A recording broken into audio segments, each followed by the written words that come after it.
अस्सलाम वालेकुम, my name is Maria Parveen and welcome to my YouTube channel. आज की इस वीडियो में हम फिज़िक्स 101 के ग्रैंड क्विज़ को डिस्कस करने जा रहे हैं। तो जल्दी से जो है वो ग्रैंड क्विज़ के एमसीक्यूज़ को देख लेते हैं। तो पहला क्वेश्चन हमारे पास क्या था, मैं इसको यहाँ पे थोड़ा जूम कर देती हूँ। पहला क्वेश्चन हमारे पास है कि for an object in equilibrium the net torque acting on it vanish only if each torque is calculated about the same point. तो इसका करेक्ट आंसर ए आएगा, द सेम पॉइंट। एंड ये क्वेश्चन जो है काफ़ी रिपीट भी हो रहा है। उसके बाद नेक्स्ट क्वेश्चन देखते हैं। नेक्स्ट क्वेश्चन हमारे पास है कि as per Coulomb's law the force of attraction और repulsion between two points charge directly proportional to the. अब डायरेक्टली प्रोपोर्शनल किसकी होती है? तो ये डायरेक्टली प्रोपोर्शनल होती है product of the magnitude of charges, मतलब 20 का करेक्ट आंसर होगा। ठीक है। एंड अगर यहाँ पे इन्वर्सली प्रोपोर्शनल पूछें तो फिर यहाँ पे स्क्वायर वाला आएगा, डी ऑप्शन आएगा। लेकिन अभी वो क्या पूछ रहे हैं, अभी वो डायरेक्टली प्रोपोर्शनल पूछ रहे हैं, सो इसका करेक्ट आंसर बी आएगा। उसके बाद नेक्स्ट क्वेश्चन है कि रेडियन इज़ अबाउट, रेडियन जो है वो किसके अबाउट होता है, मतलब उसके कौन सी डिग्री होता है, वैल्यू होती है, तो वो 57, ठीक है, 57 सेंटीग्रेड आती है। ए जो है ये इसका करेक्ट आंसर आएगा। एंड उसके बाद नेक्स्ट क्वेश्चन हमारे पास है sound waves do not travel through, कि साउंड वेव्स जो है वो कहाँ से ट्रैवल नहीं कर सकती, तो वो वैक्यूम से ट्रैवल नहीं कर सकती। वो जो है साउंड जो है वो सॉलिड लिक्विड गैसेस वगैरह से तो ट्रैवल कर सकती हैं, एक मीडियम उनको चाहिए होता है ट्रैवल करने के लिए, वो वहाँ से कर सकती हैं, लेकिन साउंड वेव्स जो है वो वैक्यूम से ट्रैवल नहीं कर सकती। सो इसका करेक्ट आंसर क्या आएगा, डी आएगा। उसके बाद नेक्स्ट क्वेश्चन है कि ball is allowed to fall freely from certain height it covers a distance in first second equal to g/2 आएगा यहाँ पे। इसका करेक्ट आंसर जो है वो सी आएगा। इसका मुझे 100% कन्फर्म नहीं है, लेकिन मुझे लगता है इसका जो है करेक्ट आंसर सी ही है, तो इसका करेक्ट आंसर जो है वो g/2 आएगा। उसके बाद नेक्स्ट क्वेश्चन देखते हैं। नेक्स्ट क्वेश्चन हमारे पास है कि the turning effect of a force is called the forces, कि जब टर्निंग इफेक्ट होता है फोर्स का तो उसको हम क्या कहते हैं, कि वह फोर्स किसकी है, मोमेंटम की है, टॉर्क एंड मोमेंट की है, डिस्टेंस की है, या इनर्शिया की है। तो जब हम देखते हैं कि टर्निंग इफेक्ट ऑफ फोर्स, तो उसको क्या कहते हैं, उसको टॉर्क भी हम कह सकते हैं एंड मोमेंट भी कह सकते हैं। मीन्स कि इसका बी जो है ये करेक्ट आंसर आएगा। वैसे तो ये प्रॉपर डेफिनेशन देखी जाए तो मोमेंटम की बनती है, लेकिन यहाँ पे जो कि हमें टॉर्क एंड मोमेंटम दोनों दिए गए हैं, सो इसका हम बी ऑप्शन लगाएंगे कि इसका जो है वो torque and momentum B option correct है। एंड उसके बाद नेक्स्ट क्वेश्चन देखते हैं। तो नेक्स्ट क्वेश्चन है कि an elastic inclusion is one in which, कि इलास्टिक इंक्लूजन में क्या होता है। तो इसमें 3 ऑप्शन हमें बाकी दिए गए हैं, लेकिन जो करेक्ट आंसर है मैं सिर्फ वही डिस्कस कर रही हूँ। तो उसका करेक्ट आंसर क्या है, kinetic energy and momentum are both conserved. ये आपके जो है हैंडआउट्स में भी है, आई थिंक सो। अगर आप गूगल करते हैं तो वहाँ से भी आपको पता लग जाएगा। एंड आपकी एक MCQ प्रिपरेशन के लिहाज से एक फ़ाइल दी गई है आपके LMS पे, उस फाइल में भी ये क्वेश्चन दिया गया है। तो इलास्टिक इंक्लूजन जो है वो क्या होती है, जिसमें काइनेटिक एनर्जी और मोमेंटम दोनों कंजर्व्ड हो जाते हैं, मतलब 20 का करेक्ट आंसर आएगा। उसके बाद नेक्स्ट क्वेश्चन हमारे पास क्या है। नेक्स्ट क्वेश्चन है कि विच of the following is not characteristic of mechanical waves, mechanical waves की कैरेक्टरिस्टिक्स क्या नहीं है। तो ये क्या है, दे ट्रांसपोर्ट एनर्जी को जो है वो ट्रांसपोर्ट करती है। They are created by a vibrating source, मतलब ये वाइब्रेटिंग सोर्स से क्रिएट की जाती है। दे कंसिस्ट ऑफ डिस्टर्बेंसेज और ऑसिलेशंस ऑफ अ मीडियम, तो ये तीनों इसकी हैं, मतलब कैरेक्टरिस्टिक्स हैं, लेकिन कौन सी नहीं है ये पूछा गया है। तो इसका जो सी है ये करेक्ट ऑप्शन आएगा कि ये जो कैरेक्टरिस्टिक्स है ये मैकेनिकल वेव्स की नहीं है। They travel in a direction which is at right angles to the direction of the particles of the medium, ये इसका करेक्ट ऑप्शन आएगा, सी इसका करेक्ट आंसर है। उसके बाद नेक्स्ट क्वेश्चन हम देख लेते हैं। यहाँ पे इसको मैं थोड़ा जूम भी कर देती हूँ। एंड वैसे इस क्वेश्चन का मुझे कंफर्म नहीं है, क्योंकि टाइम कम था, तो मैंने जो कैलकुलेशन वाले क्वेश्चन थे उनको ज़्यादा जो है वो सॉल्व वगैरह नहीं किया।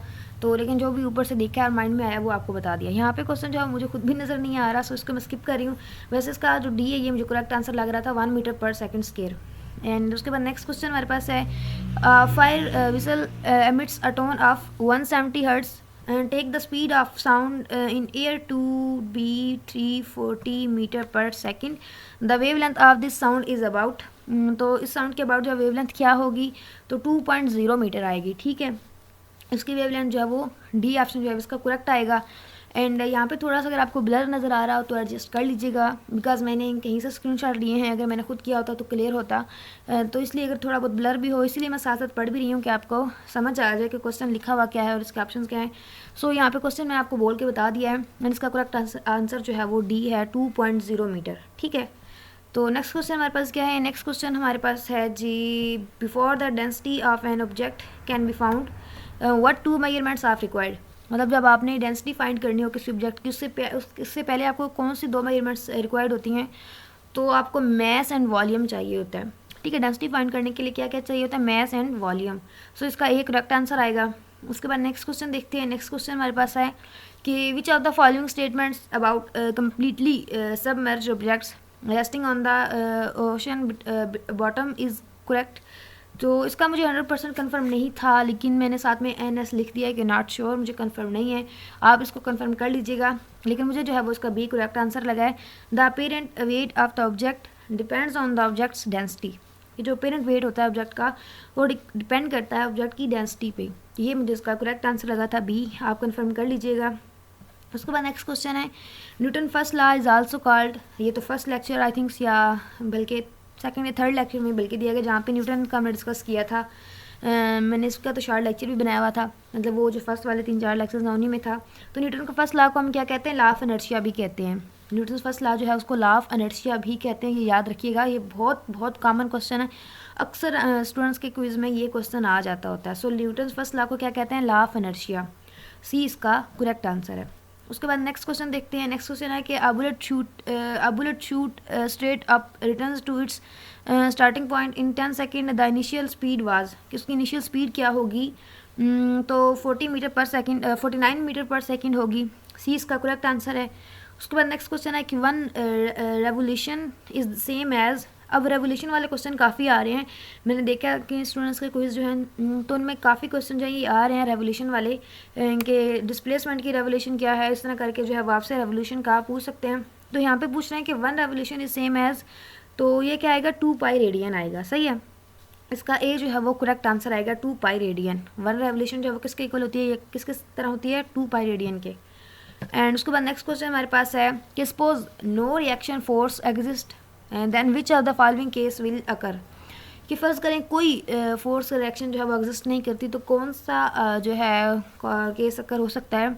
फर्स्ट है वी कैन नॉट स्विम, अगर फोर्स ना हो तो हम स्विम नहीं कर सकते। वी कैन नॉट जंप, हम जंप नहीं कर सकते। वी कैन नॉट टॉक, हम बोल नहीं सकते।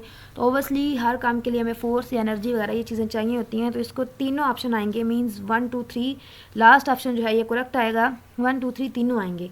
सो इसका डी जो है ये करेक्ट आंसर है। उसके बाद क्वेश्चन हमारे पास नेक्स्ट है कि इसको मैं थोड़ा जूम कर देती हूँ। नेक्स्ट क्वेश्चन है कि if the force acting on body is double then the acceleration becomes. अगर एक फोर्स की जो है फोर्स किसी बॉडी पे एक्ट कर रही है वो डबल कर दी जाए, देन एक्सेलरेशन क्या होगा। तो अगर आपको याद हो ये सेकंड लेक्चर था आई थिंक सो, जिसमें ये फोर्स एंड एक्सेलरेशन के अबाउट डिस्कस किया गया था। एंड ये क्या था कि फोर्स और एक्सेलरेशन जो है ये दोनों एक दूसरे के क्या डायरेक्टली प्रोपोर्शनल होते हैं। F=ma में अगर आपने देखा हुआ F=ma, तो वहाँ पे ए और जो एफ है मतलब ये दोनों दूसरे के क्या थे, डायरेक्टली प्रोपोर्शनल थे। सॉरी, इस फार्मूले में नहीं, किसी और में था, मुझे याद नहीं एग्जैक्ट आ रहा।